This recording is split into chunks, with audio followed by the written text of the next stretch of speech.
Gaseous law पढ़ा है ना? गैसियस लॉ बेटा पढ़ा है। गैसियस लॉ में क्या होता है? आइसोथर्मल प्रोसेस में क्या होता है? टेम्परेचर होता है कांस्टेंट, होता है ना बेटा? Yes sir. हम्म।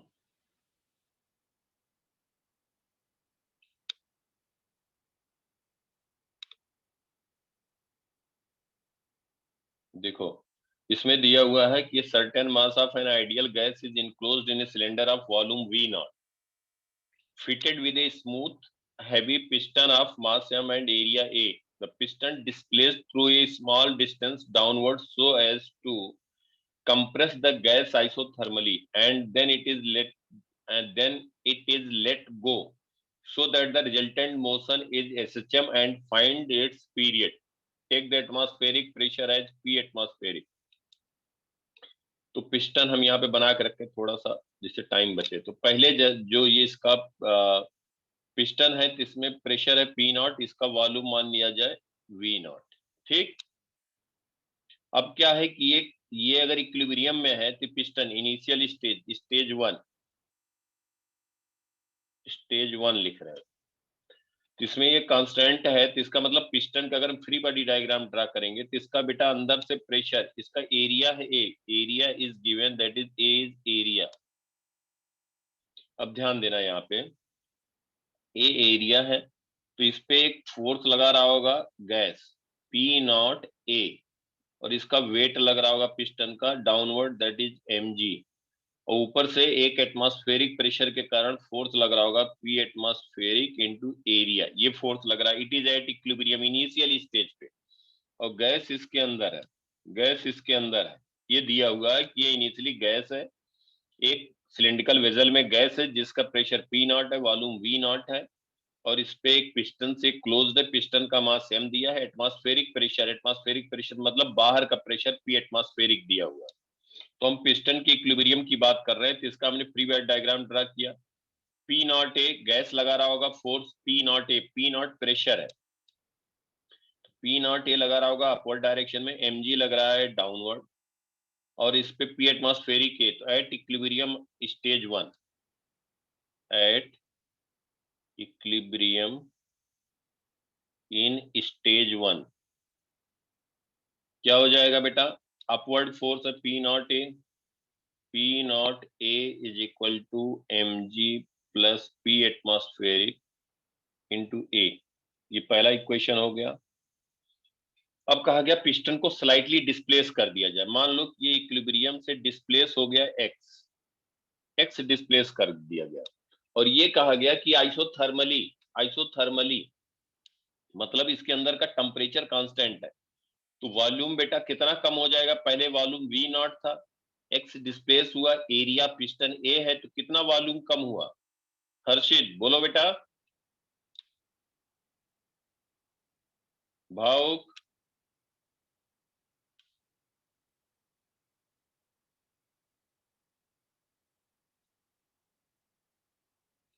अभिषेक, एक्स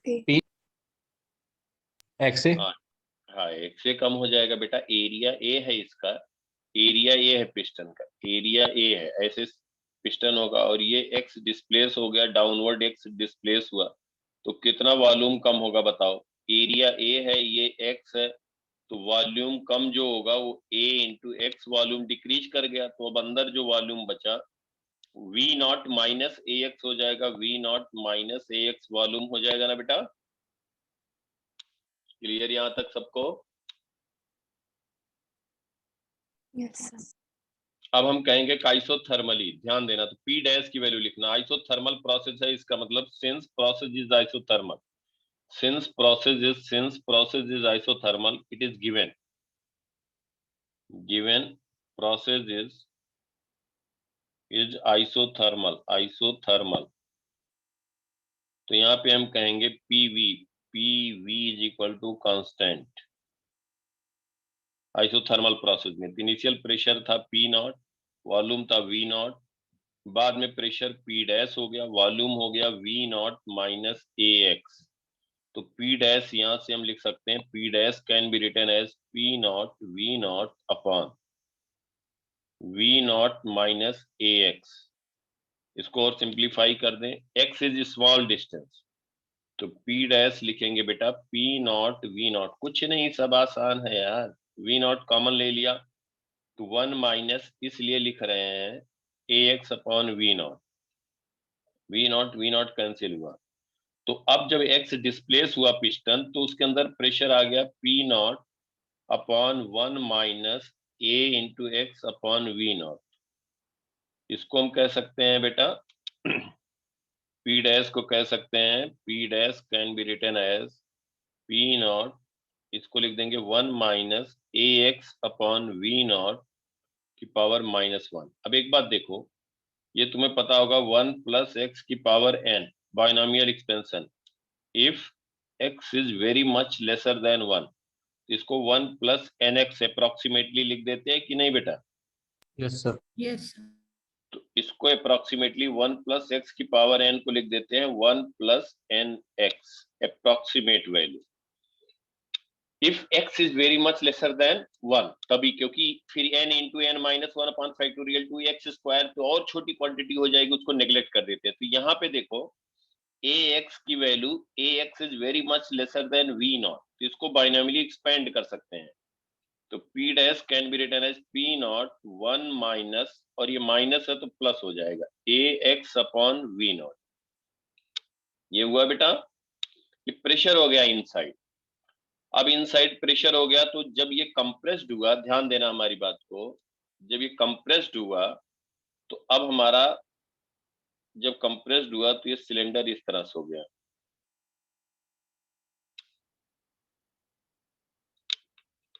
इसको हम कह सकते हैं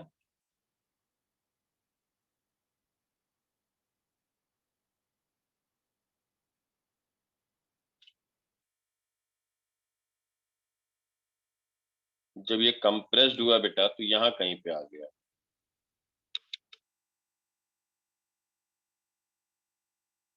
ठीक है, पहले यहां कहीं पे था,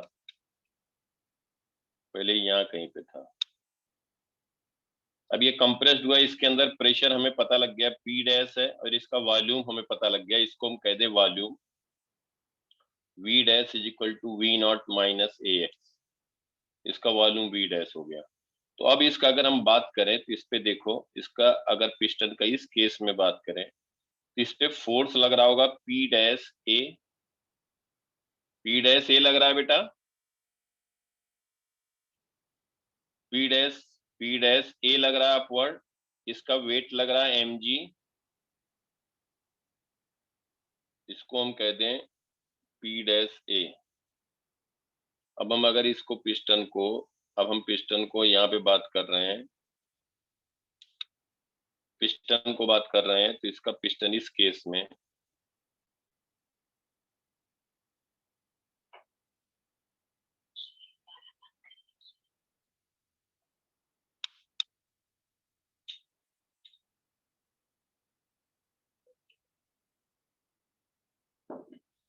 तो ये बेटा क्या हो जाएगा इस पे हो गया P डैश ए, P डैश ए, और इस पे लग रहा है P एटमॉस्फेरिक इंटू ए, और इसका लग रहा है वेट mg। अब P डैश की वैल्यू ज्यादा है, तो ये बताओ कि इसके अंदर जो गैस है, इसके अंदर जो गैस है, अब क्या होगा, उसको अपवर्ड, हमने डाउनवर्ड पिस्टन को बेटा, पिस्टन को डाउनवर्ड ऐसे डिस्प्लेस किया तो अंदर का प्रेशर बढ़ा, तो वो पिस्टन को क्या चाहेगा, अपवर्ड डायरेक्शन में इसको मूव कराना चाहेगा, तो वही हो जाएगा रिस्टोरिंग फोर्स। पिस्टन जा रहा है नीचे की डायरेक्शन में, प्रेशर अंदर का बढ़ गया ज्यादा, तो अब P इक्विलिब्रियम नहीं रहा, तो अब क्या होगा कि नेट रिस्टोरिंग फोर्स, तो नेट रिस्टोरिंग फोर्स हम कह देंगे net restoring, that is minus P dash A minus mg minus P atmospheric into A. समझ में आ गई बात बेटा? ये समझ में आया यहां तक? Yes. अभिषेक, Yes, sir. भाव सही से बताओ, नहीं समझ में आया ना? बोलो बेटा। Yes, sir. भावुक, आ गया सर। हर्षित, आ गए सर। हाँ, तो ये रिस्टोरिंग फोर्स हो गया।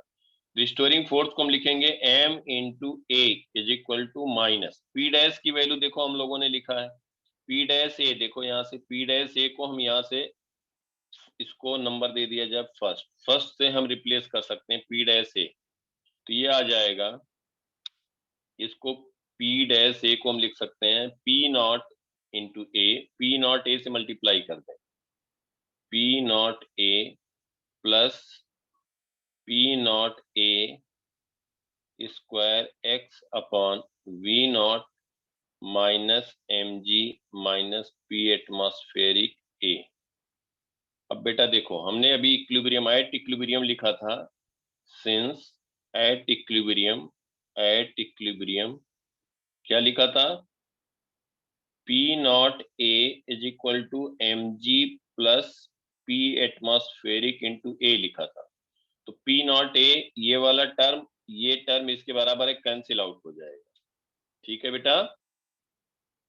अब ये आ गया M A is equal to minus P naught A square X upon we naught, A की वैल्यू आ गई minus P naught A square upon we naught into X. इससे क्या देख के लग रहा है, that is equal to A is directly proportional to negative of displacement of piston, A is equal to minus omega square X से compare करें तो ओमेगा स्क्वायर की वैल्यू आ जाएगी p naught A square upon we not,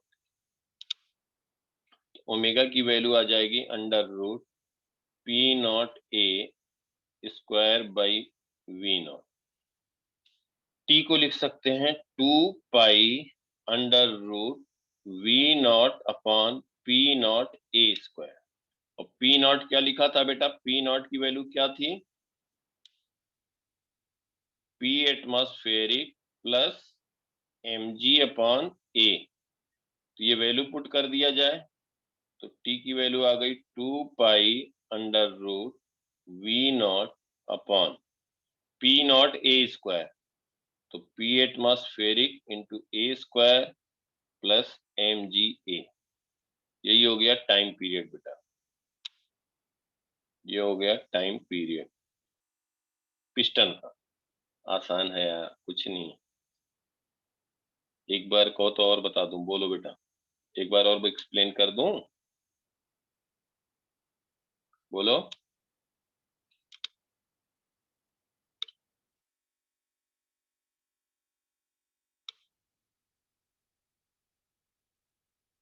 ये आ गया time period, बिल्कुल क्लियर ये सबको? Yes sir. देखो हमने क्या किया, यहाँ पे दिया था पिस्टन, इसके अंदर पिस्टन दिया था, इसके अंदर गैस था, pressure p naught v naught था, बाहर का प्रेशर दिया हुआ था, बाहर का प्रेशर दिया हुआ था पी एटमॉस्फेरिक दिया हुआ था, तो पी एटमॉस्फेरिक यहाँ बाहर का प्रेशर है, पी एटमॉस्फेरिक,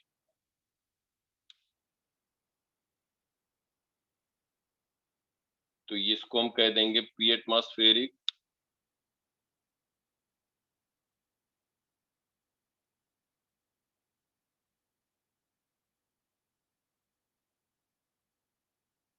तो ये एटमॉस्फेरिक प्रेशर था बेटा।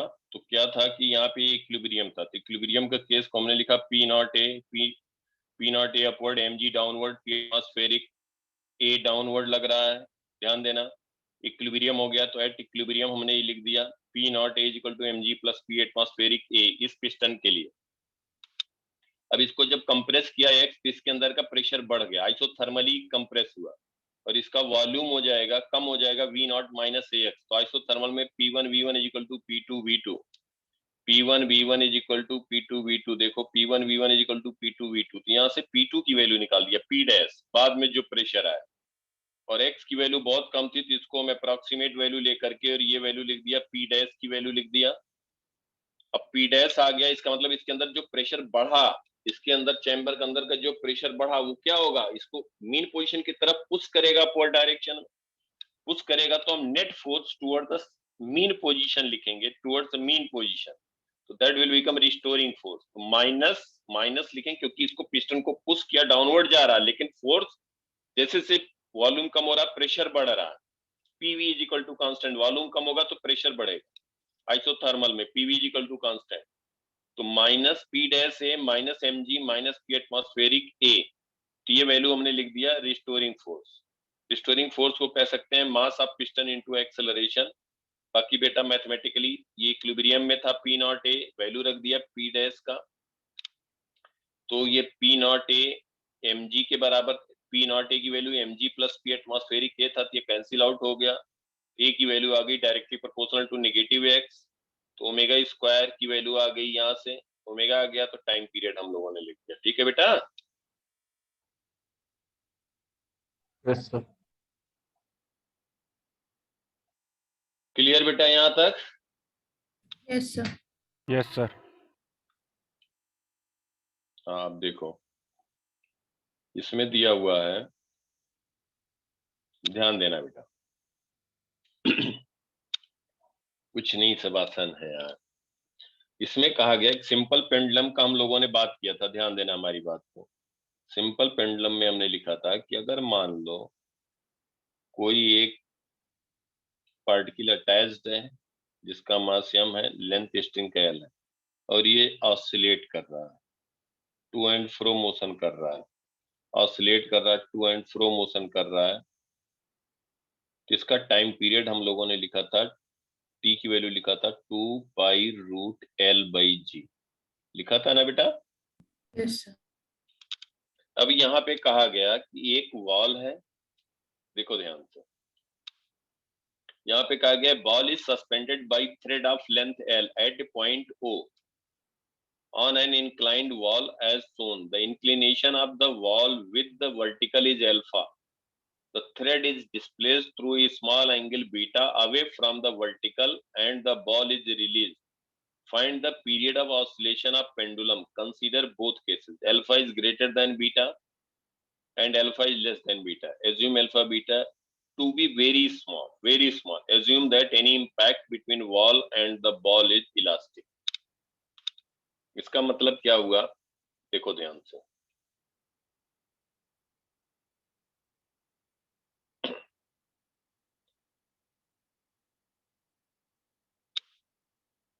ये बेटा हम यहाँ पे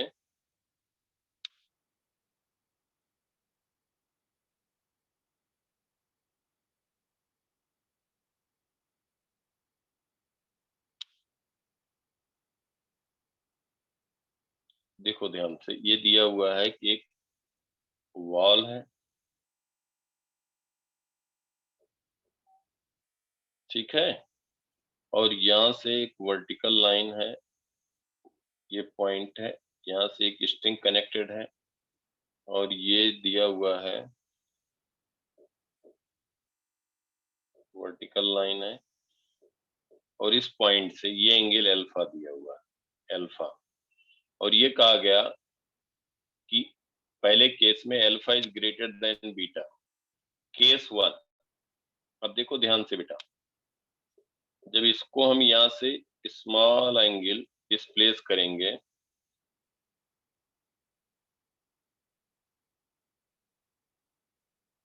स्मॉल एंगल डिस्प्लेस करेंगे,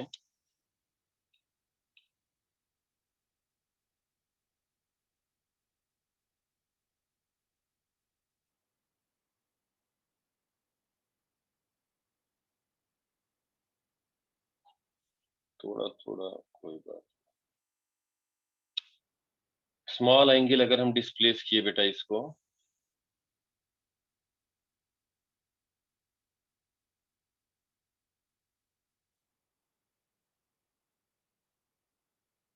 ये एक पार्टिकल है जिसका मास m है, ये एंगल हम कह दें बीटा, और ये O पॉइंट से इसको फिक्स किया हुआ है।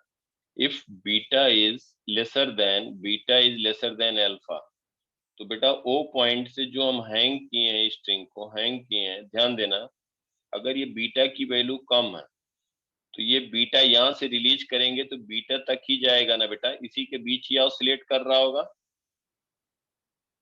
ये एंगल बीटा तो ये भी बीटा होगा, और इधर कहीं पे वॉल है, ये एंगल अल्फा है, ये कहा जा रहा है कि अल्फा की वैल्यू ग्रेटर है, तो कोई फर्क पड़ेगा? वॉल से कोई फर्क पड़ेगा? नहीं। नहीं पड़ेगा। इसका मतलब beta since alpha and beta are very small, तो सिंपल पेंडुलम का केस हो गया, पहले केस में सिंपल पेंडुलम का केस हो गया, तो हम कह देंगे t की वैल्यू हो जाएगी, टाइम पीरियड हो जाएगा 2π√L/g। कोई फर्क नहीं पड़ेगा भाई, वॉल यहाँ पे लगा हुआ है, उसको तो पता ही नहीं लगेगा, ये तो ऑसिलेट कर रहा होगा इनके बीच में। दूसरे केस में कहा गया कि जो अल्फा है ये एंगल बीटा है बेटा, ये एंगल बीटा है, beta is lesser than alpha. दूसरे केस में कहा गया beta is greater then alpha, वहां पे फर्क पड़ेगा। देखो कैसे फर्क पड़ेगा, क्लियर यहां तक की बात बेटा? बोलो। Yes sir. अब यहाँ पे स्क्रीनशॉट ले लो चाहे इसका, पहले केस का ले लिया।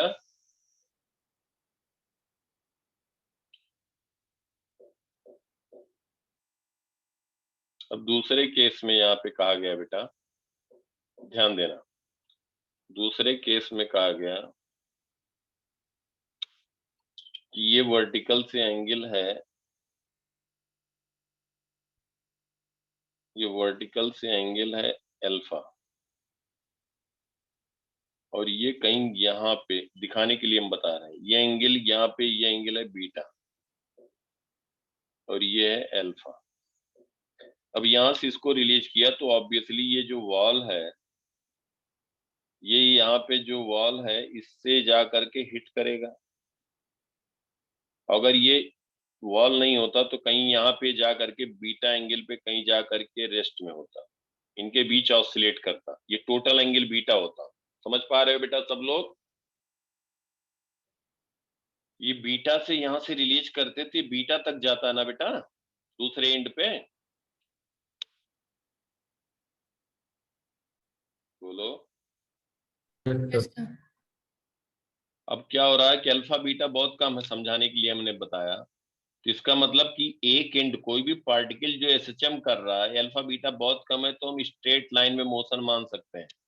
Alpha beta are very small, तो ये इसका मीन पोजीशन हो गया ओ, मीन पोजीशन हो गया ओ, और राइट एक्सट्रीम से ये छोड़ा गया, रिलीज किया गया है, तो ये लेंथ यही इसका हो जाएगा एम्पलीट्यूड, यही स्मॉल एंगल दिखाएंगे तो यही एम्पलीट्यूड हो जाएगा। राइट एंड से अगर ये कोई भी पार्टिकल छोड़ा जाए तो उसका इक्वेशन होगा x is equal to a cos of omega t, होगा ना बेटा?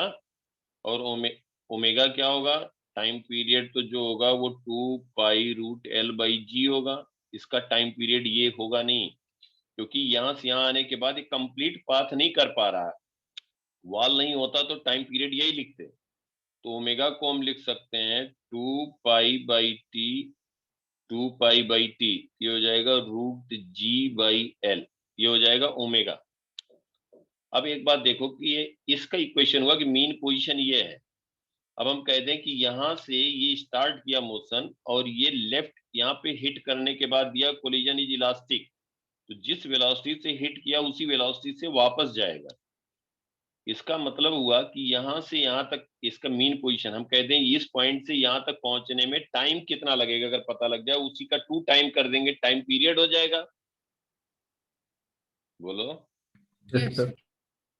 तो यहां से यहां तक इसका इक्वेशन है, तो हम मीन पोजीशन से, ये एक्स क्या दिया है, मीन पोजीशन से दिया है ना बेटा, तो हम कह देंगे माइनस स्ट्रिंग का लेंथ कितना है एल, माइनस एल अल्फा, ये एंगल, ये डिस्टेंस कितना हो जाएगा, माइनस एल अल्फा, और एम्पलीट्यूड क्या होगा एल बीटा, ये डिस्टेंस होगा ना, यही बेटा ये एम्पलीट्यूड होगा, इसी को हम कहेंगे कि जो एक्सट्रीम एंड तक गया तो ये हो जाएगा L beta for small beta, और लेफ्ट एक्सट्रीम पे कहां पे जाके हिट कर रहा है, एल अल्फा पे, इस पोजीशन के about to and fro motion कर रहा है।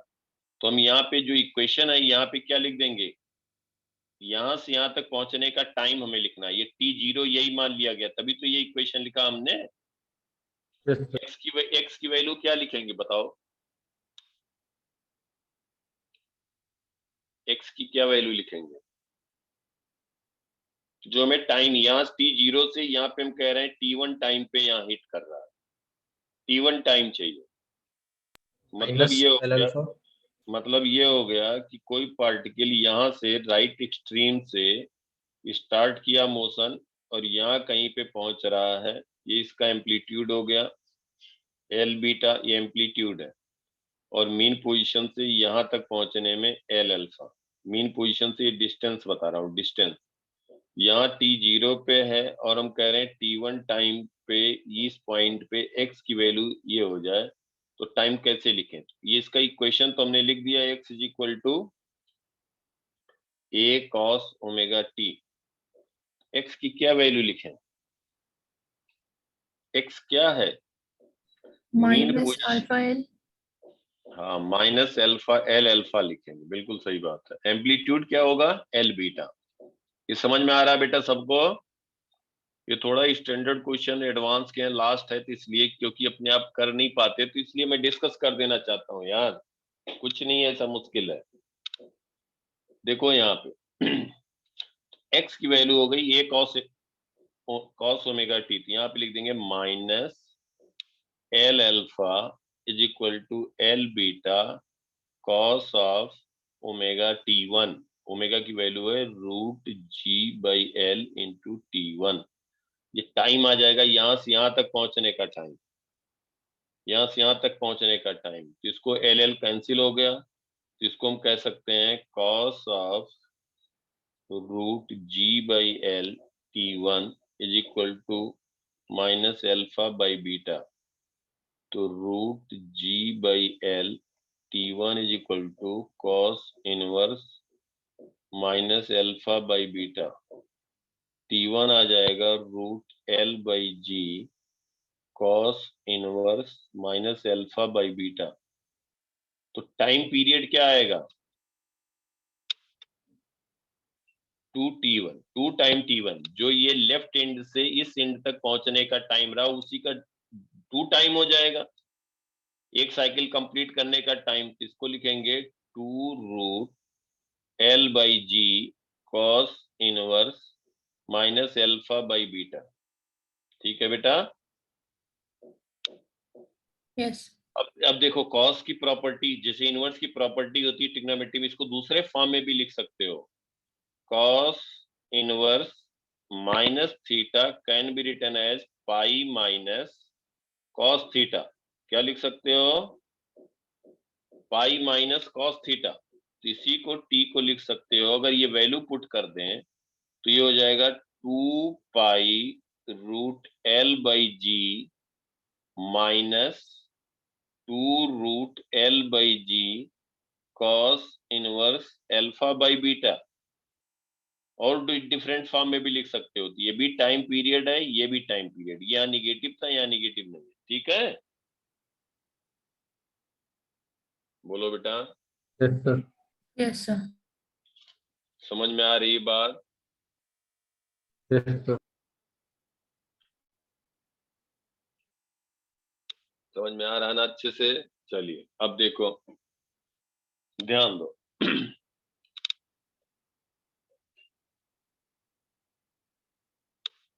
ये दिया है, ये दिया है बेटा, किसमें दिया है? एग्जाम्पल 4 है, इसमें दिया है ये body A of mass m1। भाव बेटा समझ में आ रहा है? Yes, sir.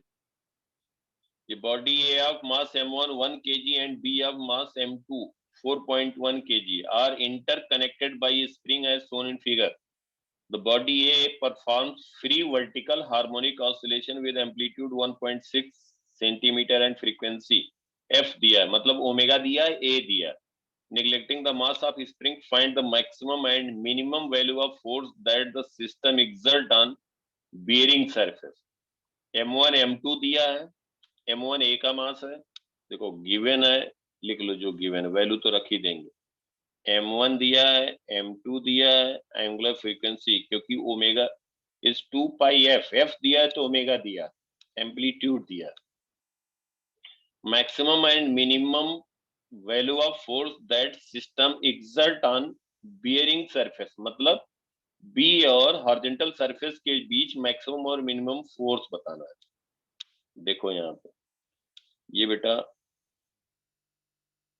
ये हो गया आपका बी, और यहाँ पे ये स्प्रिंग है, और इस पे ए हो गया इक्विलिब्रियम। इसको हम कह दें M1, इसको कह दें M2। ये इक्विलिब्रियम में, तो कुछ कंप्रेस होगा, कुछ कंप्रेस होगा। kx naught is equal to M1G। मान लो कि इसका अगर ये M1 नहीं अटैच होता तो ये कंप्रेस नहीं होता, ये इक्विलिब्रियम। अब ये दिया है कि इसका एंगुलर फ्रीक्वेंसी ओमेगा है और ये एम्पलीट्यूड ए है। इसका मतलब हो गया कि इनके बीच ये ऑसिलेट कर रहा, ध्यान देना, इनके बीच ये ऑसिलेट कर रहा है, इनके बीच ये ऑसिलेट कर रहा है। ये इसका एम्पलीट्यूड हो गया, ऑसिलेट कर रहा है, ये इक्विलिब्रियम हो गया, मीन पोजीशन, मीन पोजीशन। ये इनके बीच ऑसिलेट कर रहा है, एंगुलर फ्रीक्वेंसी ओमेगा है और M2 कांटेक्ट में है। अब एक बात देखो बेटा, यहाँ पे अगर हम M2 का जब ये लोएस्ट पोजीशन पे होगा, L1 कह रहे हैं, इसको हम H1 लाइन नाम दे रहे हैं। तो जब ये लोएस्ट पोजीशन पे होगा तो सिस्टम का देखो यहाँ पे क्या होगा, जब लोएस्ट पोजीशन पे होगा तो ये कंप्रेस्ड होगा, स्प्रिंग मैक्सिमम कंप्रेशन होगा, और ये यहाँ पे हो गया M1, this is M2, this is M1। समझ में आ रहा है बेटा? जब ये कंप्रेस्ड पोजीशन में है, बोलो। अब हम FBD M1 M2 का बना रहे हैं, FBD ऑफ M1। M1, ये एक बात बताओ कि ये M1 लोएस्ट पोजीशन पे जब है, इसी मीन पोजीशन के अबाउट ये ऑसिलेट कर रहा है, ऐसे M1 ऐसे से ऑसिलेट कर रहा है। तो जब लोएस्ट पोजीशन पे आ गया उस समय बात कर रहे हैं, तो M1 का एक्सीलरेशन किधर होगा, बोलो बेटा। हर्षित, अंजने, अपवर्ड। अपवर्ड होगा, वेरी गुड।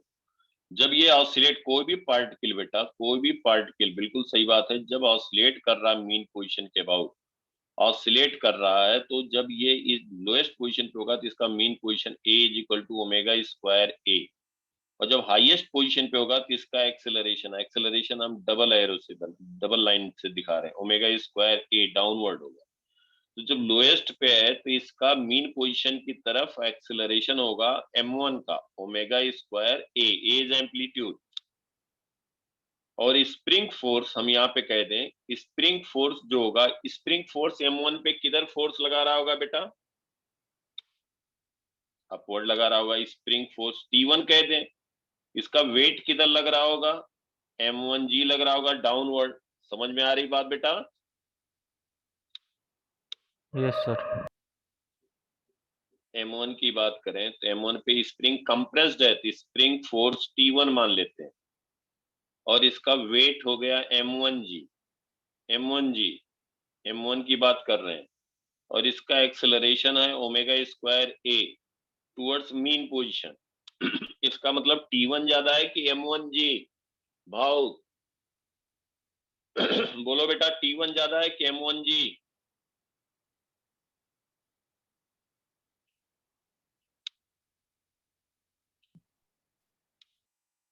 M1 बेटा ऑसिलेट कर रहा है, M1 ऑसिलेट कर रहा है, मीन पोजीशन है। M1 ऑसिलेट कर रहा है लोएस्ट पोजीशन पे, स्प्रिंग फोर्स T1 लग रहा है, इसका वेट M1G लग रहा है, और इसका एक्सेलरेशन टुवर्ड्स मीन पोजीशन है ओमेगा स्क्वायर A।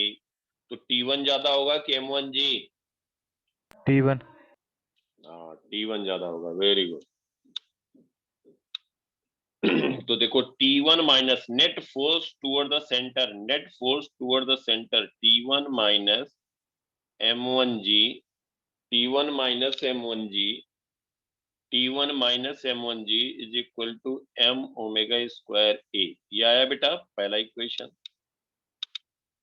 अब लोअर ब्लॉक की बात करें, लोअर ब्लॉक की बात करें तो इस पे T1 किधर लगेगा,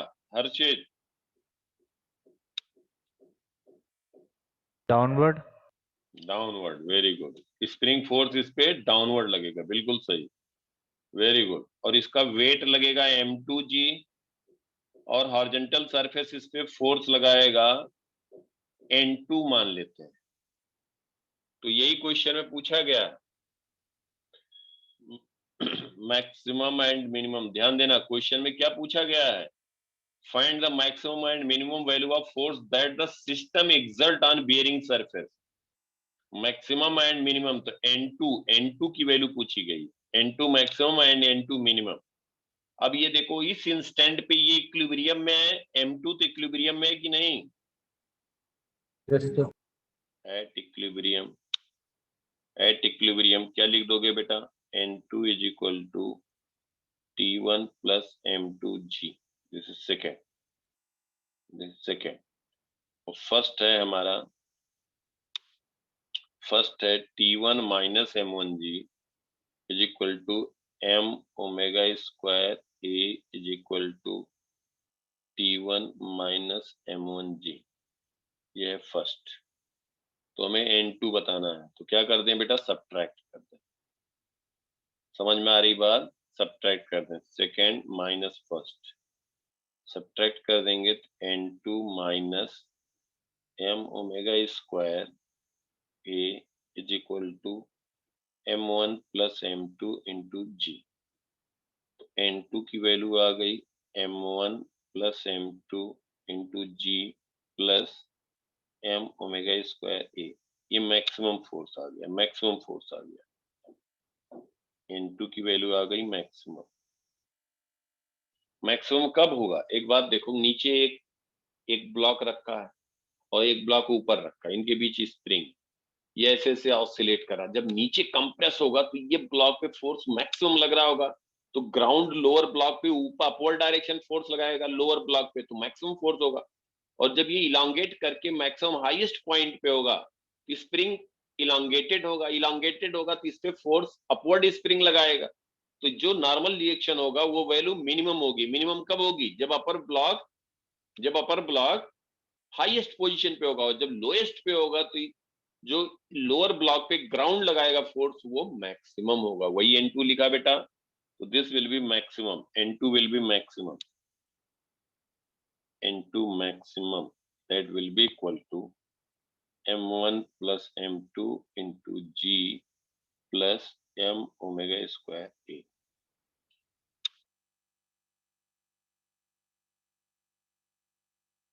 क्लियर बिल्कुल?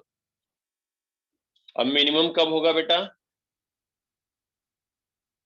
मिनिमम होगा जब ये अपने मीन पोजीशन से, जब मीन पोजीशन से हाईएस्ट पॉइंट पे होगा। बिल्कुल सही बात, ये इसका मीन पोजीशन हो गया, ये इसका मीन पोजीशन हो गया। और जब ये हाईएस्ट पोजीशन पे होगा, मान लो इनके बीच ये ऑसिलेट कर रहा था, तो जब हाईएस्ट पोजीशन पे होगा तो उस समय पे, बिल्कुल सही बात है, ये मास m1 है, ये है m2, तो इस पे जो ग्राउंड लगाएगा m2 पे वो मिनिमम फोर्स होगा। देखो अब ये इलांगेट हुआ तो एम्पलीट्यूड बेटा इसका है a, इन्हीं के बीच ये ऑसिलेट कर रहा है, दिस इज मीन पोजीशन। तो हम क्या कह देंगे, m1 की बात कर लें पहले, ए BD ऑफ m1, m1 के फ्री बॉडी डायग्राम ड्रा करेंगे। इसका एक्सेलरेशन किधर होगा अंजलि, डाउनवर्ड, बिल्कुल सही, very good. Omega square a downward होगा, और इस पे स्प्रिंग फोर्स हम कह दें T2 लग रहा है, भाई इलांगेट हुआ, T2 लग रहा है डाउनवर्ड, और इसका वेट लग रहा होगा m1g डाउनवर्ड, तो इसका एक्सेलरेशन भी डाउनवर्ड है। तो m1 की बात हम कर रहे हैं, m1 की बात कर रहे हैं, तो नेट फोर्स डाउनवर्ड। भाव बेटा समझ में आ रहा है? यस भाव, सर। तो T2 plus m1g is equal to m1 omega square a, ये हो गया फर्स्ट इक्वेशन। अब m2 की बात करें, if BD ऑफ m2 की बात करें तो इसका तो एक तो वेट लग रहा होगा m2g, ग्राउंड इस पे लगा रहा होगा n2 डैश कह दें, इस पे स्प्रिंग फोर्स किधर लगा रहा होगा? स्प्रिंग फोर्स T2 किधर लग रहा होगा? M2 पे। बोलो भाव बेटा।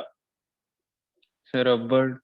हाँ upward, very good. T2 upward लग रहा होगा, अपवर्ड लग रहा होगा। तो देखो यहाँ पे, तो इसको हम कह दिए कि यहाँ पे T2 N2 dash plus T2 is equal to M2G। एक मिनट, हाँ ये इक्विलिब्रियम में है, एट इक्विलिब्रियम है, इसका एक्सेलरेशन नहीं है, लोअर ब्लॉक का एक्सेलरेशन नहीं है। तो एट इक्विलिब्रियम हम N2 dash plus T2 is equal to M2G, this is second. अब फर्स्ट और सेकेंड से हम यहाँ पे लिख देंगे बेटा।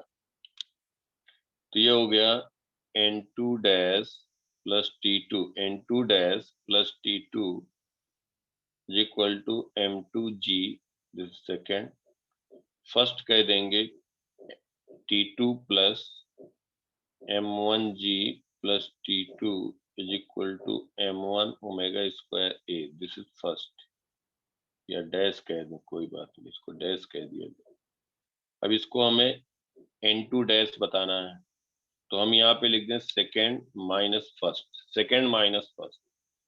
तो इसको हम सब्ट्रैक्ट करेंगे बेटा, तो T2 कैंसिल हो जाएगा। N2 dash minus M1G is equal to M2G minus M1 omega square A। N2 dash आएगा M1 plus M2 into G minus M1 omega square A। अब बेटा N2 डैश की वैल्यू देखो, यहाँ पे ये मिनिमम आ गया, N2 dash minimum, N2 dash minimum is equal to M1 plus M2 into G minus M1 omega square A। यहाँ तक बात क्लियर बेटा? अब कहा जाए कि ध्यान देना, N2 डैश कब जीरो हो जाएगा, मतलब लोअर ब्लॉक कांटेक्ट कब छोड़ दे? जब फॉर N2 डैश जीरो। ध्यान देना, फॉर N2 डैश, ये तो आंसर हो गया मिनिमम की वैल्यू, ये आंसर हो गया जो हमें कैलकुलेट करना था बेटा। अब कह रहे हैं for N2 dash is equal to zero. N2 dash को अगर हम जीरो रखें तो इसका मतलब हो गया कि M1 plus M2 into G is equal to M1 omega square A। तो अगर हमसे पूछा जाए कि एम्पलीट्यूड कितना बढ़ा दें, या तो एम्पलीट्यूड बढ़ा दो या तो फ्रीक्वेंसी ऑफ ऑसिलेशन ओमेगा बढ़ा दो, तो ये कांटेक्ट छोड़ देगा। मतलब कांटेक्ट तब छोड़ेगा कि when N2 dash lower block having mass M2 will leave contact from ground if N2 dash is lesser than or equal to 0। तो इसका मतलब M1 omega square A minus plus M1 plus M2G, ये आगे की बात बता रहे हैं, that should be lesser than equal to 0। तो हम कह सकते हैं M1 omega square A is greater than और equal to M1 plus M2 into G। ये कांटेक्ट छोड़ देगा। तो ओमेगा स्क्वायर A की value, omega square A should be greater than और equal to 1 plus M2 by M1 into G। अगर equal mass रहे, for identical mass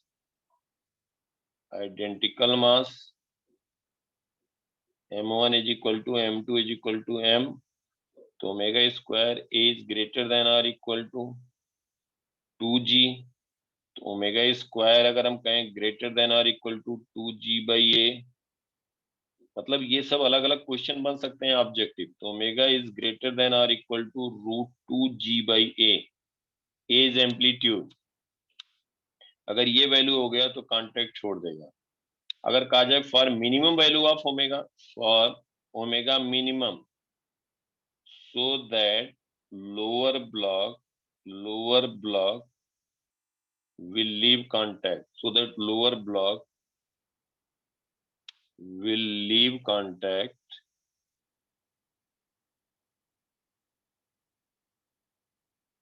from horizontal surface।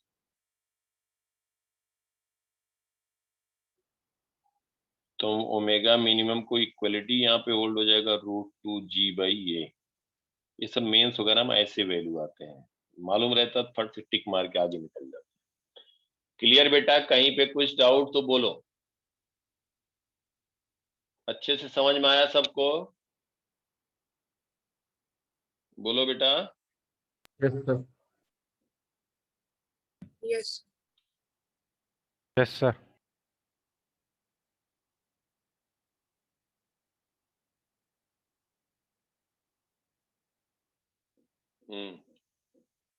तो next देखो,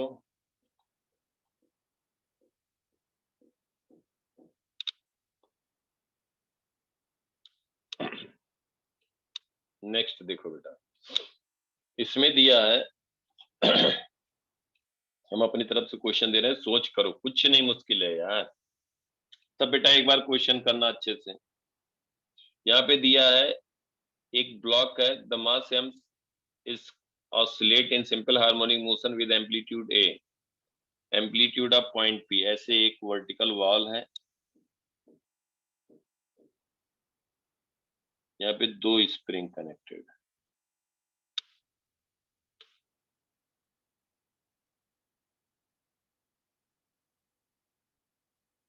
इसका मास m, इसका स्प्रिंग कांस्टेंट दिया k1, इसका स्प्रिंग कांस्टेंट दिया k2, और ये कह दिया गया पॉइंट p। ये ऑसिलेट कर रहा है, इसका amplitude block m oscillates with amplitude a। Block m oscillates with an amplitude a, ये गिवन है बेटा। पूछा जा रहा find amplitude of oscillation of p, find amplitude of oscillation of p। p point का एम्पलीट्यूड कितना होगा? p पॉइंट ऑसिलेट कर रहा होगा, जैसे ये बेटा ब्लॉक m ऑसिलेट करेगा अपने मीन पोजीशन से, देखो मीन पोजीशन से ये m ब्लॉक ऑसिलेट करेगा, तो किसी भी इंस्टेंट पे हम इसका बना रहे हैं,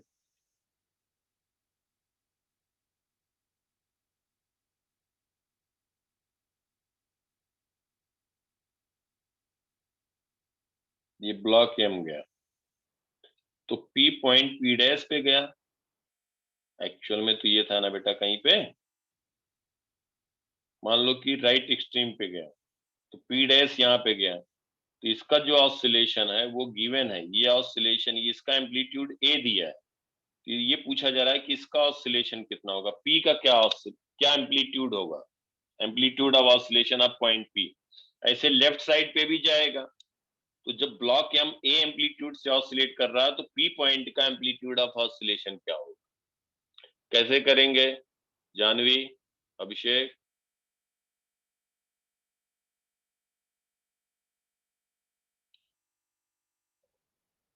बोलो बेटा। अब एक बात देखो, मान लेते हैं कि जब ये राइट एक्सट्रीम पे गया तो पहले में इलोंगेशन, फर्स्ट स्प्रिंग में elongation, let elongation in spring 1, let elongation in spring having spring constant k1 is x1 and elongation in spring constant k2 is x2। इसमें x1 मान लिया, इसमें x2 मान लिया, तो बेटा जो इलोंगेशन जब ये राइट एक्सट्रीम पे गया तो मैक्सिमम इलोंगेशन जो k1 का हुआ वही तो p पॉइंट का एम्पलीट्यूड ऑफ ऑसिलेशन होगा या अलग होगा? बताओ जानवी। ये हमने मान लिया जब ये let elongation in spring, maximum elongation लिख दे, maximum elongation in spring k1 is x1 and maximum elongation and maximum elongation in spring K2 is x2। इसका मतलब हो गया कि ये x1 जो इलोंगेट हुआ यही इलोंगेशन हुआ इसका मैक्सिमम, वही तो एम्पलीट्यूड आएगा, और ये x2 इलोंगेट हुआ। कौन x2 इलोंगेट हुआ? K2। तो x1 प्लस x2 की वैल्यू ही तो नेट इलोंगेशन आएगा ना बेटा दोनों में। Yes, sir. Yes, sir. x1 plus x2 जो आएगा वो एक इक्वेशन आ गया ए, वही हो जाएगा एम्पलीट्यूड जो ब्लॉक एम। दूसरा यहाँ पे देखो स्प्रिंग मासलेस है। स्प्रिंग क्या है? मासलेस। अब देखो इस पे, इस पी डैश पे, यहाँ पे इस पॉइंट पे बात करें तो ये अगर x2 इलोंगेट हुआ तो स्प्रिंग फोर्स कितना लग रहा होगा? K2X. K2 x2। और ये x1 इलोंगेट हुआ तो ये स्प्रिंग चाहेगा कि अपने नेचुरल लेंथ पे आए K1 x1। ऐसा होगा कि नहीं होगा? Yes, sir. इस पे लग रहा होगा K2 x2, ये स्प्रिंग चाह रहा होगा K1 x1। दोनों साइड से लग रहे होंगे। इस पे K1 x1 लग रहा होगा, इस पे हम कहें K2 x2 लग रहा होगा। भाई ये x2 इलोंगेट हुआ तो इसका स्प्रिंग कांस्टेंट K2 है तो K2 x2 लग रहा होगा। अब कोई पॉइंट हमने P डैश ले लिया तो P डैश पे ये हम कहें, P डैश पे ये नेट क्या होगा? अगर ये मासलेस है तो K2 x2 will be equal to K1 x1। अगर ये ऑसिलेट भी कर रहा होगा, कोई भी एक्सेलरेशन होगा, तो हम क्या लिखेंगे? अगर ये मासलेस है, पॉइंट एक है बेटा, तो अगर ये लेफ्टवर्ड जाने की टेंडेंसी है, इसका एक्सेलरेशन भी है ए, तो हम कहेंगे K1 x1 minus K2 x2 is equal to mass 0 है इंटू ए। या हम कह सकते हैं K1 x1 is equal to K2 x2। This is second equation. देखो ध्यान से, तो फर्स्ट क्या आया हमारे पास? x1 plus x2 is equal to A. दूसरा क्या आया? K1 x1 is equal to K2 x2। This is second. From first and second अगर हम कैलकुलेट करें तो क्या आ जाएगा? x1 from first and second,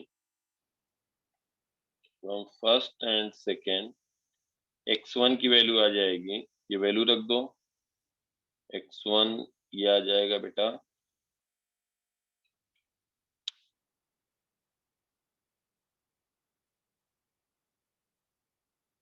x1 plus x2 लिख दें K1 x1 upon K2 is equal to A. तो x1 आ गया K2 plus K1 is equal to K2A। तो x1 आ जाएगा K2A upon K1 plus K2। यही इसका एम्पलीट्यूड हो गया बेटा, पॉइंट P का एम्पलीट्यूड ऑफ ऑसिलेशन। समझ में आई बात बेटा सबको? Yes, sir. बोलो अच्छे से, क्लियर सबको? Yes, sir.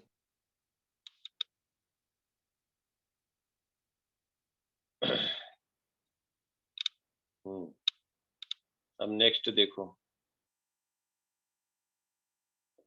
यह है एग्जाम्पल 9। हम नंबर डाल दे रहे हैं, एग्जाम्पल 9। इसमें दिया है बेटा, ये block of mass m is oscillate with amplitude a on the surface of a smooth horizontal table with help of a spring connected to it as shown. The spring has a force constant k and its other end is rigidly fixed to a point P. At instant m passes through its mean position, a small mass m is gently placed on it. Find the new time period and new amplitude of oscillation. ठीक है, ये कहा गया एक vertical wall है, ध्यान सुनो, यहां से एक स्प्रिंग कनेक्टेड है, नेचुरल लेंथ में है, इसका मास m, स्प्रिंग कांस्टेंट k है, ये दिया है, इसका एम्पलीट्यूड दिया है, मास दिया है, स्प्रिंग कांस्टेंट दिया है, मास दिया है, amplitude given is amplitude of oscillation। Block m का एम्पलीट्यूड ऑफ ऑसिलेशन दिया है बेटा, और क्या दिया है? बाकी के अभी जरूरत नहीं है। देखो, और इस पे कहा गया कि एक दूसरा ब्लॉक जिसका मास एम है प्लेस कर दिया गया। अब इसका जब ये बेटा ध्यान देना, ये अपने मीन पोजीशन के अबाउट, अगर हम कहें ये मीन पोजीशन के अबाउट अगर ये ऑसिलेट कर रहा है, मीन पोजीशन के अबाउट ऑसिलेट कर रहा है, तो ये किसी इंस्टेंट पे ये इसका मीन पोजीशन हो गया, मीन पोजीशन। तो ये राइट एक्सट्रीम पे गया, फिर लेफ्ट एक्सट्रीम पे गया, इसके बीच ऑसिलेट करा, तो मीन पोजीशन से जो इसका हुआ ये एम्पलीट्यूड ए दिया है, ये ऑसिलेट कर रहा है। टाइम पीरियड हम बता सकते हैं, टाइम पीरियड क्या आ जाएगा? 2 पाई रूट एम बाई के। ये बेटा समझ में आया सबको? ओमेगा अगर लिखें, ओमेगा हो जाएगा 2 pi by t, that is equal to root k by m. तो ओमेगा आ गया इसका। यहां तक सबको क्लियर बेटा? बोलो, Yes. यहां तक समझ में आ रहा है? ये ब्लॉक है, स्प्रिंग कांस्टेंट के है, उससे कनेक्टेड है, और ये ऑसिलेट कर रहा है, एम्पलीट्यूड ए दिया हुआ है। तो एम्पलीट्यूड ए दिया हुआ, टाइम पीरियड हम लिख सकते हैं t equal to 2 pi root m by k, बात हो चुकी है। ओमेगा लिखना है, angular frequency 2 pi by t root k by m. अब ये कहा गया कि जब ये ब्लॉक अपने मीन पोजीशन पे है, जब मीन पोजीशन पे होगा तो उसकी मैक्सिमम स्पीड क्या होगी? when block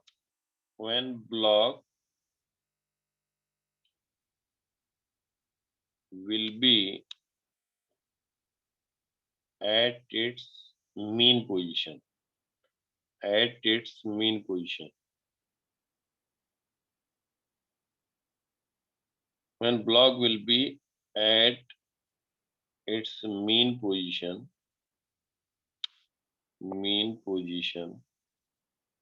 तो क्या कहेंगे बेटा? इसकी स्पीड क्या हो जाएगी? Right.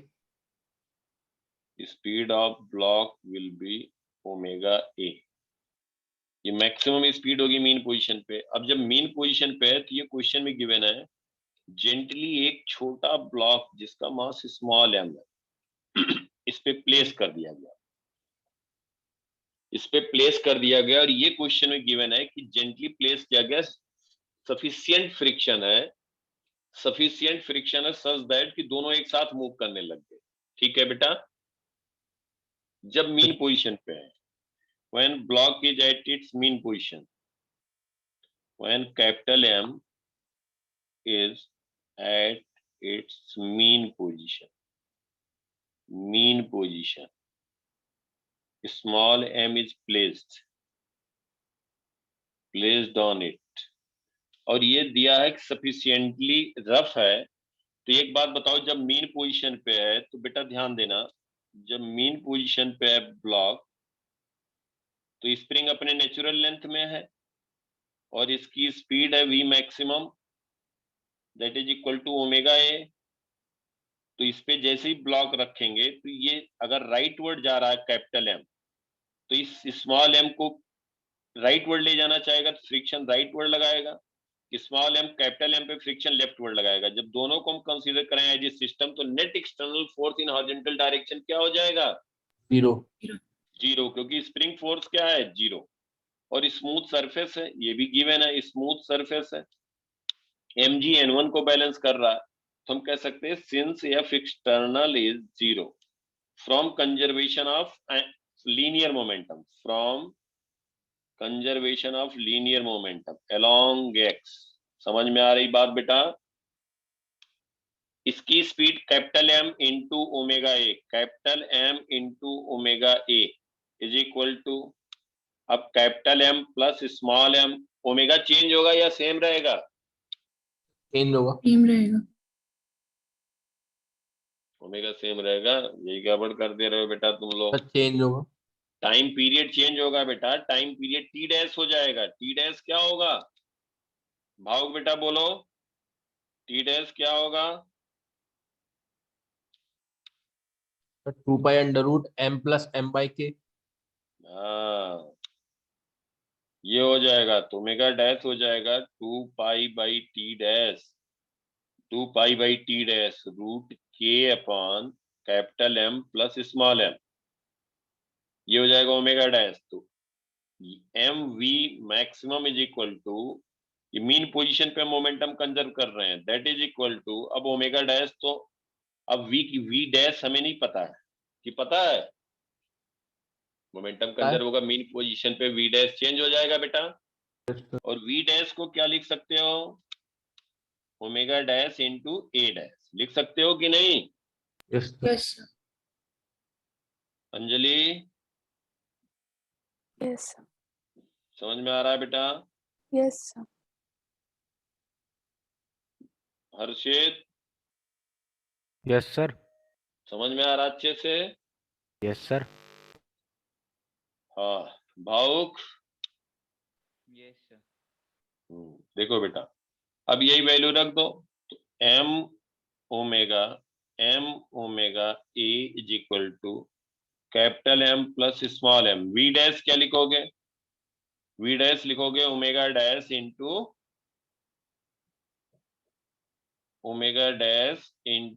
ए डैश पूछा गया है, तो ए डैश हो जाएगा m omega a upon capital M plus small m into omega dash. सब वैल्यू पता है बेटा? सब पता है कि नहीं पता है? Yes sir. तो ए डैश आ जाएगा ए अंडर रूट, यहाँ पे लिख दे रहा हूँ, A under root capital M upon capital M plus small m, ये न्यू एम्पलीट्यूड आ जाएगा, सब वैल्यू है। क्लियर बिल्कुल अच्छे से? बोलो बेटा।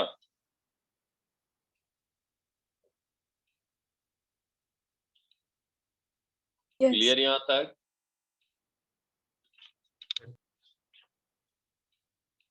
अब ऐसा कोई क्वेश्चन होना नहीं चाहिए जो बेटा ना कर पाओ, सब प्रैक्टिस कर लेना। एक बार स्प्रिंग वाला हम फिर से बता देते हैं। जहां तक बेटा क्लियर है, कुछ डाउट है तो प्लीज बेटा प्लीज एकदम हेजिटेट मत करो, एकदम पूछो। क्लियर एकदम स्क्रीन पे बेटा क्लियर दिखाई दे रहा है, आवाज एकदम क्लियर दिखाई सुनाई दे रही है? Yes sir. Yes, sir. भावुक? Yes sir.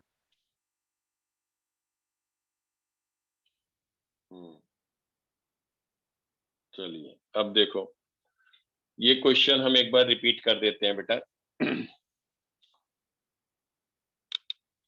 यहाँ पे ध्यान देना, हमने बेटा बनाया था, ये एक क्वेश्चन था इलिस्ट्रेशन 21,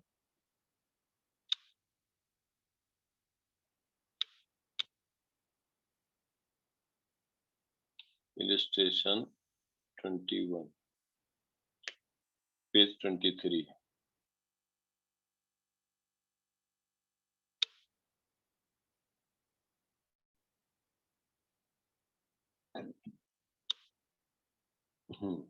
इसमें था बेटा, ये सर्किल है,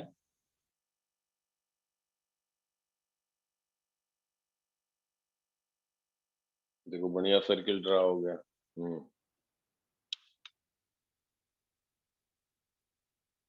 अब देखो इसका सेंटर, यहाँ पे एक ब्लॉक है, यहाँ पे एक ब्लॉक है m मास का, दोनों मासेस सेम है, एक ब्लॉक है यहाँ, एक स्प्रिंग बेटा यहाँ पे कनेक्टेड है,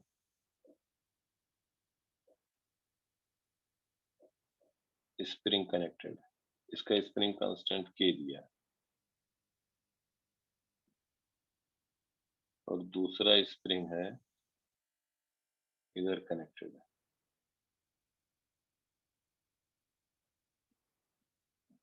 जिसका भी स्प्रिंग कांस्टेंट K दिया, इसका मास m है, इसका मास m, ये नेचुरल लेंथ में, ये नेचुरल लेंथ में। अब ये कहा गया कि ये ब्लॉक को ध्यान देना, इसको कहा गया कि इसको कंप्रेस किया गया। ये इसका सेंटर है, ये इसका सेंटर है, ये एंगल थीटा, थीटा π/6 दिया हुआ, वैल्यू रख देंगे बाद। ये ब्लॉक यहाँ कहीं पहुंच गया, ये ब्लॉक यहाँ कहीं पहुंच गया। क्लियर बेटा, समझ में आ रही बात यहाँ तक? दोनों साइड से इसको कंप्रेस किया, तो अपर जो रेड कलर में स्प्रिंग दिख रहा है, स्प्रिंग कांस्टेंट दोनों सेम है, ये कंप्रेस हुआ, जो व्हाइट में दिख रहा है वो इलांगेट हुआ। अभी कितना ये कंप्रेस हुआ, देखो बेटा, ये इसका रेडियस अगर हम मान लें यहाँ पे r, मास m गिवन है, रेडियस r है, स्प्रिंग कांस्टेंट k है, तो ये कितना हो जाएगा r थीटा। ध्यान देना, ये वैल्यू हो जाएगी r थीटा, ये भी वैल्यू हो जाएगी r थीटा। अब ये बेटा रेड कलर का जो स्प्रिंग है ये कंप्रेस्ड हुआ, तो देखो अगर ध्यान देना, एक ऐसे स्प्रिंग, ये वर्टिकल वाल है, यहाँ से स्प्रिंग कनेक्टेड है, अगर उसको हम कंप्रेस कर दें एक्स से कंप्रेस करें, तो इस जो एंड होगा के एक्स इधर लगाएगा, और के एक्स ये फिक्स है, तब भी के एक्स इधर लगेगा। अगर ये वर्टिकल, ये हम कहते हैं वर्टिकल है वाल, यहाँ से स्प्रिंग कनेक्टेड है, और इसको अगर हम कंप्रेस कर दिए एक्स से कंप्रेस किए स्प्रिंग को, तो राइट हैंड पे हमारे के एक्स लग रहा होगा, लेकिन लेफ्ट हैंड पे भी के एक्स लगेगा, क्योंकि वो अपने नेचुरल लेंथ पे स्प्रिंग जाना चाहेगा, तो के एक्स दोनों साइड लगेगा। अगर हम कह दें ये स्प्रिंग है, यहाँ ये ब्लॉक कनेक्टेड है, इसको हम एक्स से, दोनों साइड से एक्स से करें, तो 2x कंप्रेस हो गया। कितना हो गया? 2x। अब ये स्प्रिंग 2kx फोर्स लगाएगा दोनों हाथ पे, दोनों साइड पे, नेचुरल लेंथ में जाना चाहेगा।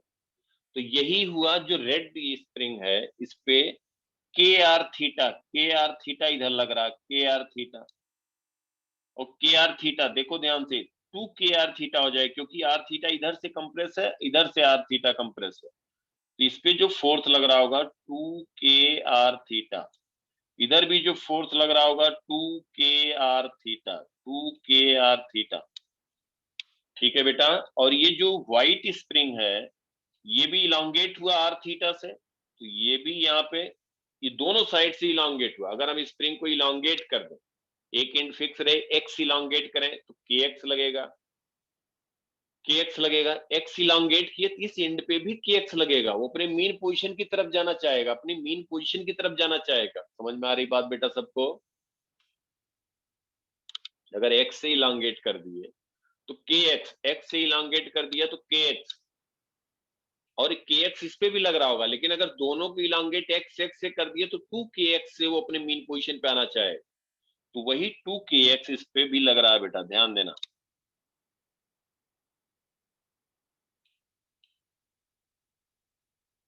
तो इस पे 2kx, इस पे 2kr थीटा, व्हाइट के कारण 2kr थीटा, इस पे भी 2kr थीटा, 2kr थीटा। तो किसी एक बॉल की बात करें, अब दोनों ये ऐसे से ऑसिलेट कर रहे होंगे, दोनों बॉल ऐसे से ऑसिलेट कर रहे होंगे जब हम रिलीज करेंगे, तो किसी एक बॉल की बात करें तो ओ पॉइंट के अबाउट लिखें, ओ पॉइंट के अबाउट लिखें बेटा, तो क्या लिख देंगे? तो ओ पॉइंट के अबाउट एक बॉल की बात करो, तो इस पे 4kr थीटा लगा, तो ये पॉइंट ओ है, देखो इस पे 4kr theta, 4kr theta, r is radius, और परपेंडिकुलर डिस्टेंस कितना है r, ओ पॉइंट के अबाउट टॉर्क, इसको हमने दोनों बॉल को ऐसे दिया गया, लेकिन उस पे फोर्स जो टॉर्क लग रहा है वो अपोजिट डायरेक्शन में इंक्रीज कर रहा है, यही हो जाएगा restoring torque, that is equal to minus I alpha. I is moment of inertia of a ball, single ball की बात कर रहे हैं, तो m r square minus into alpha is equal to torque 4kr theta into r. तो ये हो गया बेटा, बस एम यहाँ पे हम लिख देंगे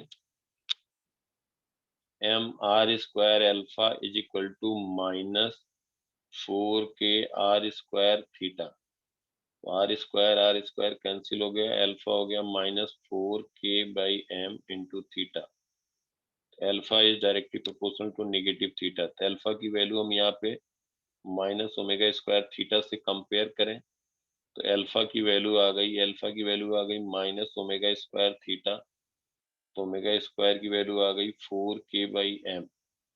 ओमेगा स्क्वायर हो गया 4k/m, तो ओमेगा की वैल्यू आ गई √4k/m, और t कह देंगे 2π√m/4k। इसको और सिंप्लीफाई करें, दोनों ऑप्शन दिए रहते हैं तो 2 बाहर आ जाएगा, तो π√m/k।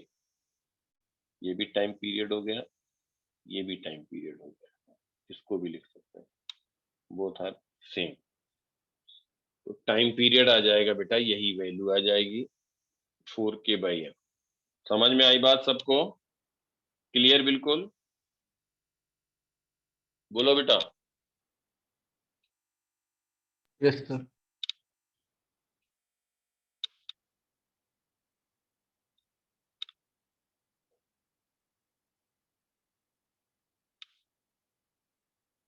एक अभी बाकी हम तुम्हें एक आध क्वेश्चन और करा दें,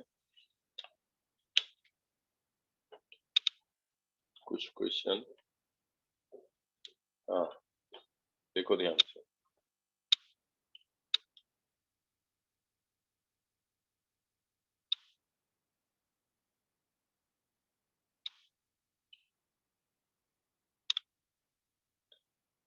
ध्यान दो बेटा, इसमें दिया है acceleration time graph of a particle executing SHM is shown in figure। acceleration time graph दिया है, ग्राफ पे बेस्ड क्वेश्चन। एक पार्टिकल है जो SHM कर रहा है, उसका ग्राफ दिया हुआ है।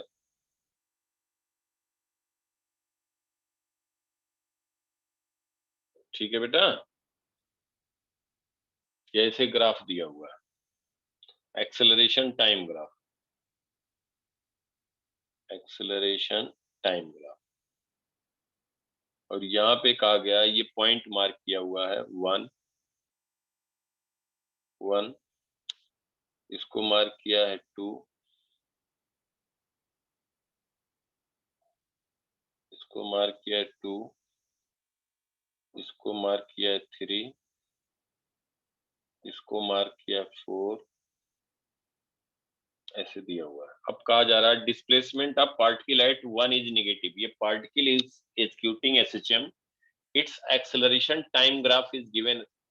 एक्सेलरेशन टाइम ग्राफ गिवन है, एक्सेलरेशन टाइम ग्राफ गिवन है, और पूछा गया है, बताना है displacement of particle at 1 is negative, velocity of particle at 2 is positive, potential energy of particle at 3 is maximum, speed of particle at 4 is decreasing।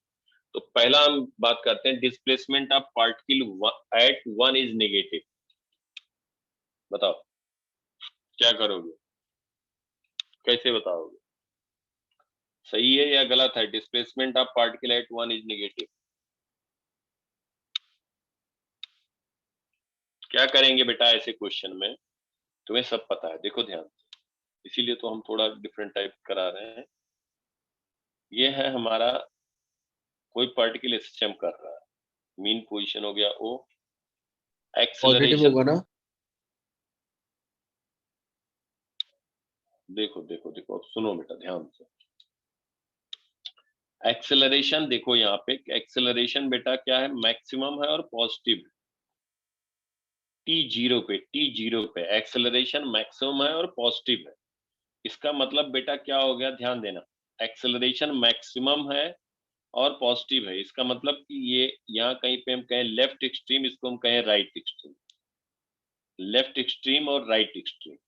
ध्यान देना, T0 पे, जब टाइम T0 है, स्टार्ट कहां से कर रहा है, ये मीन पोजीशन हमने लिख दिया, एक्सेलरेशन पॉजिटिव है और मैक्सिमम है, इसका मतलब हो गया कि मैक्सिमम एक्सेलरेशन तो हमें पता है -ω²x लिखते हैं, और मैक्सिमम के लिए -ω²a लिखते हैं। नेगेटिव साइन डिसाइड होगा। अब एक बात देखो, ये एक्सेलरेशन पॉजिटिव, अगर राइट एक्सट्रीम पे पार्टिकल होता बेटा, तो इसका एक्सेलरेशन किधर होता, टुवर्ड्स मीन पोजीशन। बोलो, yes sir. Towards mean position होता, और वो मीन पोजीशन जो होता है वो कितना होता, ω²a। लेकिन ये निगेटिव डायरेक्शन में होता है। यहाँ पे क्या है, एक्सेलरेशन t 0 पे पॉजिटिव डायरेक्शन में है, तो t इक्वल टू 0 पे पार्टिकल कहाँ पे है, t 0 पे लेफ्ट एक्सट्रीम पे। इसको मार्क कर दो, तरीका बता रहे हैं, ध्यान दो, इसको मार्क कर दो, इसको कह दो लेफ्ट एक्सट्रीम, लेफ्ट एक्सट्रीम कर दिया। अब एक्सेलरेशन देखो 1 पे, यहाँ कहीं इनके बीच में पॉजिटिव है एक्सेलरेशन कि नहीं बेटा, यस सर। पॉजिटिव है, इधर जा रहा पॉजिटिव है, 2 पॉइंट पे पहुंच गया मीन पोजीशन पे, ये इसका मीन पोजीशन हो गया, ध्यान देना मीन पोजीशन पे एक्सेलरेशन कितना हो गया, 0। क्यों 0 हो गया, क्योंकि x 0 हो गया, डिस्प्लेसमेंट 0 हो गया। फिर 3 पे मैक्सिमम हो गया लेकिन निगेटिव पे हो गया, तो 3 पोजीशन ये हो गया बेटा, 3 क्या हो गया, राइट एक्सट्रीम हो गया, इसको राइट एक्सट्रीम कह देंगे। 3 पे राइट एक्सट्रीम पे हो गया क्योंकि इसका एक्सेलरेशन निगेटिव डायरेक्शन में हो गया और मैक्सिमम हो गया। फिर हम यहाँ पे 4 पॉइंट देखो, 4 पॉइंट, फिर 3, इसको हम अगर 3 डैश कहते, 3 डैश कहते तो 3 डैश पे एक्सेलरेशन 0 हो जाता, तो 3 डैश यहाँ आ जाता। 4 पे एक्सेलरेशन हो गया, 4 पे एक्सेलरेशन क्या हो गया, पॉजिटिव। 4 पे एक्सेलरेशन क्या हो गया बेटा, ये राइट एक्सट्रीम हुआ, 3rd पे राइट एक्सट्रीम। 3 डैश को हम कह देंगे, क्या कह देंगे बोलो, लेफ्ट मीन राइट, फिर मीन, 3 डैश पे मीन हो जाता, फिर ये क्या हो जाता, लेफ्ट एक्सट्रीम हो जाता ना बेटा। Yes sir. तो 4 पॉइंट इधर कहीं पे जा रहा होगा पार्टिकल, इधर जा रहा होगा, तो एक्सेलरेशन किधर होगा, जा इधर रहा है, मूव इधर कर रहा है, v का डायरेक्शन हुआ, लेकिन एक्सेलरेशन किधर होगा, टुवर्ड्स मेन मीन पोजीशन, तो पॉजिटिव हुआ ना एक्सेलरेशन। यस 4 पॉइंट यहाँ कहीं पे होगा, 4 पॉइंट। तो हमने जब लेफ्ट राइट एक्सट्रीम सब डिसाइड कर दिया, तो लेफ्ट के बाद फिर वही आ जाएगा, देखो मीन, फिर राइट एक्सट्रीम, फिर मीन, ऐसे बना दिया। जितने पॉइंट दिए, पूछा जाए कुछ, देखो displacement of particle at 1 is negative, displacement of particle at 1 is negative, displacement of particle at 1 is negative, तो 1 पॉइंट कहाँ है, यहाँ कहीं पे है ना बेटा। Yes sir. तो सही है या गलत है, सही है सर। सही है, वेरी गुड। तो इसका ये है आपका 83 क्वेश्चन, DTS 6, ठीक है।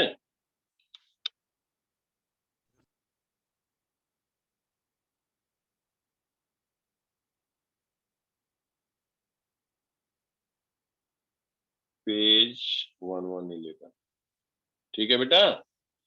अब दूसरा देखो, velocity of particle at 2 is positive, velocity of particle at 2 is positive, velocity of particle, Anjali,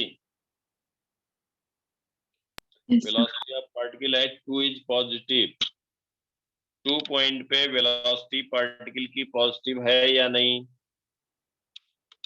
है बेटा, ये राइट वर्ड जा रहा है ना, ये भी करेक्ट हुआ, A is correct, B is correct, velocity of positive at velocity of particle at 2 is positive, potential energy of particle at 3 is maximum, potential energy of particle at 3 is maximum, potential energy 3 point यहाँ पे right extreme पे, तो right extreme पे potential energy क्या होगा, maximum, correct है, सी भी correct है।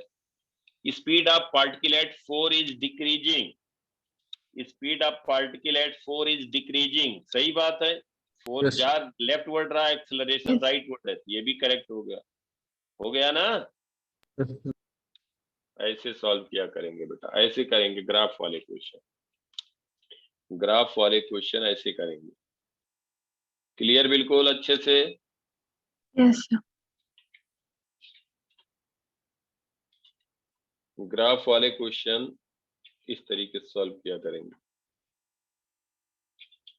सब आसान होता है यार, हर तरह का, ज्यादातर जो बताया पहले क्लास के, जो भी बताया सब एकदम A to Z, अच्छे से कर लेंगे, उसके बाद फिर जो है चीजें आसान हो जाएंगी। अभी कटिंग ऑफ स्प्रिंग याद दिलाना, स्प्रिंग को कट करना भी बताएंगे, फिर टाइम पीरियड का कंपेयर करेंगे। देखो नेक्स्ट क्वेश्चन, आगे बढ़े बेटा। क्लियर सबको? क्लियर बेटा यहाँ तक? देखो नेक्स्ट देखो, यहाँ पे दिया है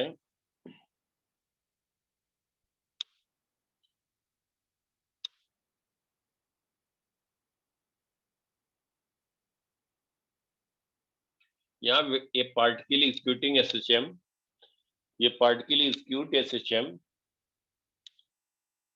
and its velocity time graph is given. इसको बेटा तुम्हें अपने आप बताना। चलिए, velocity time graph given, velocity time graph given.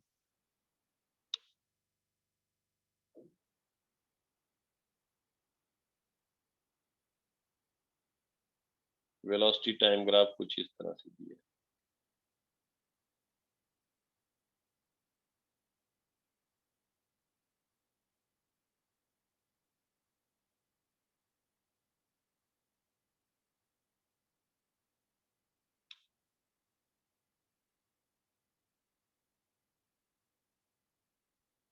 कोई नहीं,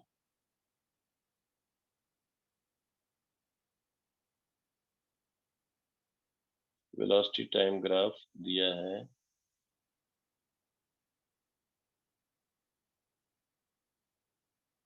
ठीक है बेटा, वेलोसिटी टाइम ग्राफ दिया है।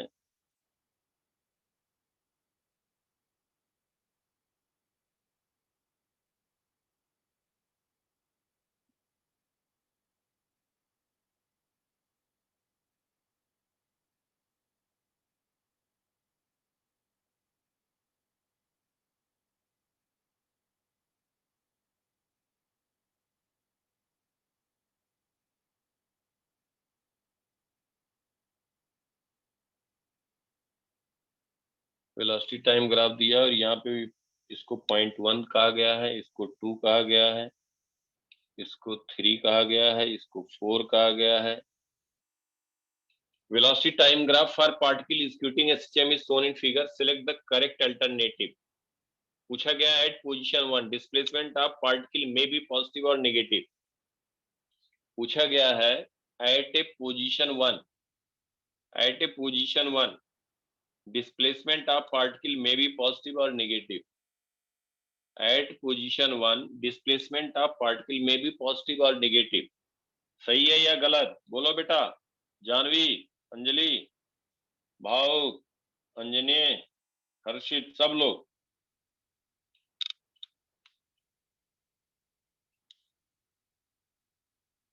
फिर से देखो यार, तरीका बताते हैं। जब तक क्वेश्चन लिखे फटाफट सब कुछ ऐसे यार, ऐसी सब आता है Negative. क्या?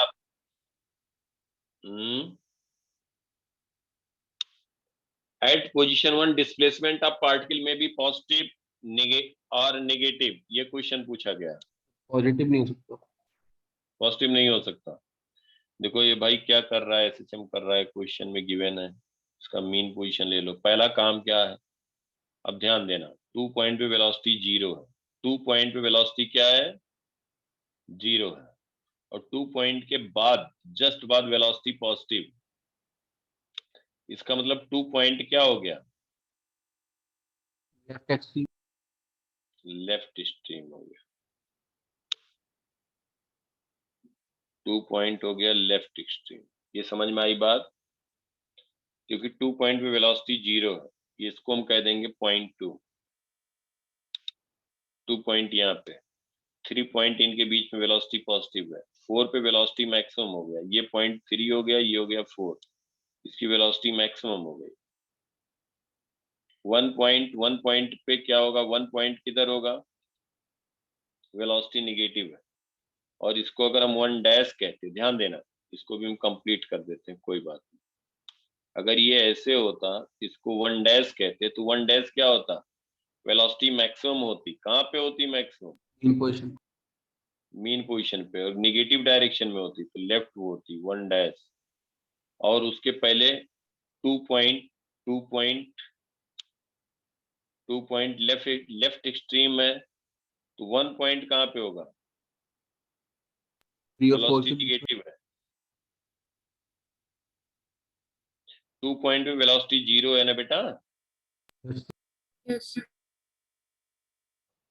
2 पॉइंट पे वेलोसिटी 0 है, तो 2 पॉइंट या तो लेफ्ट एक्सट्रीम होगा या राइट एक्सट्रीम होगा, बताओ कौन सा होगा?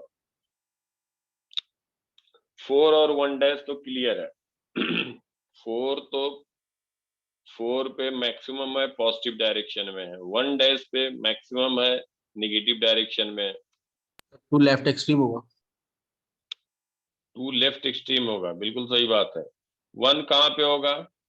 2 और मीन पोजीशन के बीच में। 2 और मीन पोजीशन के बीच में होगा। 1 पॉइंट, और किधर होगा 1 point? Sir negative direction velocity होगी उस टाइम। हाँ, 1 पॉइंट यहाँ होगा लेफ्ट एक्सट्रीम, और ये क्या आ जाता? ये हम राइट कह एक्सट्रीम। देते, ये मीन पोजीशन हो जाता, ये मीन होता, ये भी मीन होता, ये लेफ्ट एक्सट्रीम होता, ये पॉइंट क्या होता अगर होता, या इसको राइट हम कह एक्सट्रीम। दें Right. 5th पॉइंट, अगर हम दिखाएं 5th पॉइंट किधर होगा? 5th राइट पॉइंट कहाँ एक्सट्रीम। पे होगा? Sir right extreme. वेलोसिटी 0 है, राइट एक्सट्रीम पे 5th पॉइंट होता है, बिल्कुल सही बात है। और यहाँ पे हम कहते हैं 5th पॉइंट राइट एक्सट्रीम होता है।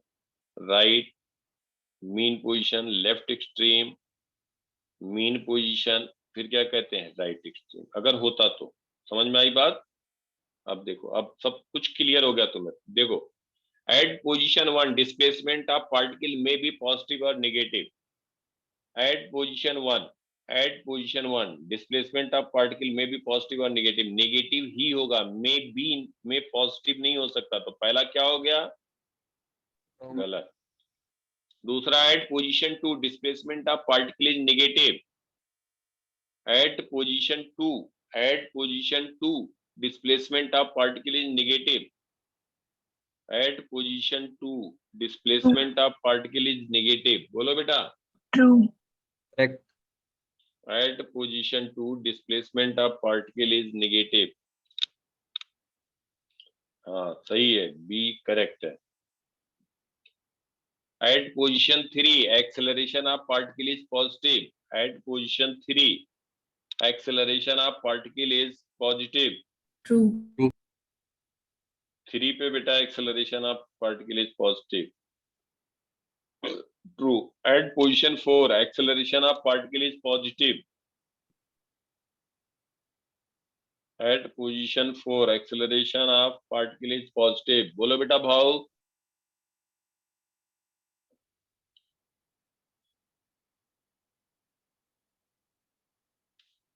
रॉन्ग। क्यों रॉन्ग? क्योंकि मीन पोजीशन पे एक्सेलरेशन 0 होगा। At mean position a will be 0 since x is equal to 0. Clear बिल्कुल? इस तरीके से लिख लिया करेंगे कोई भी velocity time, acceleration time, displacement time. तो डिस्प्लेसमेंट टाइम बराबर है वो भी बता दोगे ना? Yes sir. अब देखो, कटिंग ऑफ स्प्रिंग। स्प्रिंग को अगर हम कट करेंगे तो क्या होगा?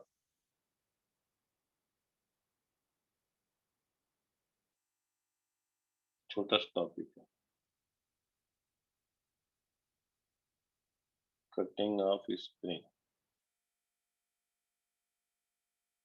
स्प्रिंग कांस्टेंट जो होता है वो यूनिवर्सली प्रोपोर्शनल टू लेंथ होता है। अगर एक स्प्रिंग है, स्प्रिंग कांस्टेंट बेटा इसका के दिया हुआ है, इसको 2 पार्ट में कट कर दिया जाए,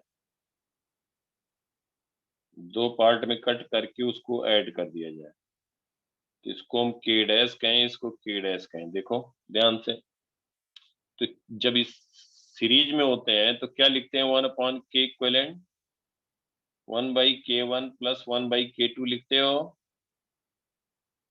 k1 k2 k1 plus k2, तो k इक्विवेलेंट क्या आता है?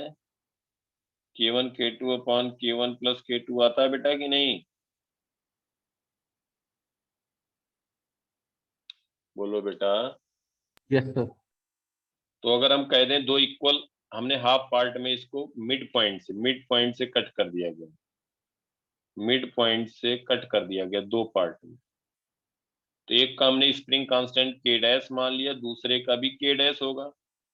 अब इन K1 K2 को अगर हम K1 इजिकल टू K2 को K डैश रखें, K डैश की वैल्यू बता सकते हैं। K इक्विवेलेंट कितना है? स्प्रिंग कांस्टेंट था मेन K, तो K is equal to K square upon 2K cancel हो गया।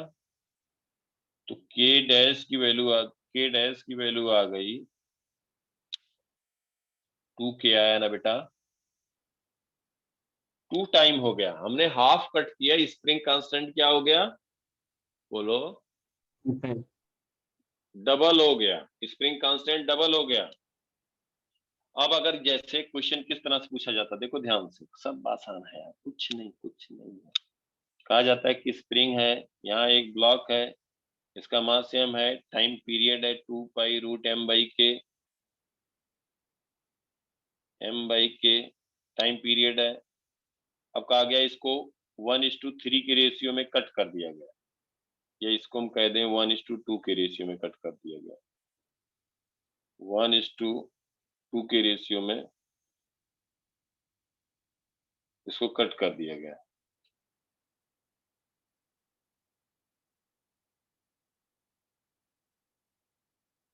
तो इसके अब जो कट किया गया है उन पे सेम ब्लॉक अटैच किया गया, तो उनके टाइम पीरियड का रेशियो पूछा गया।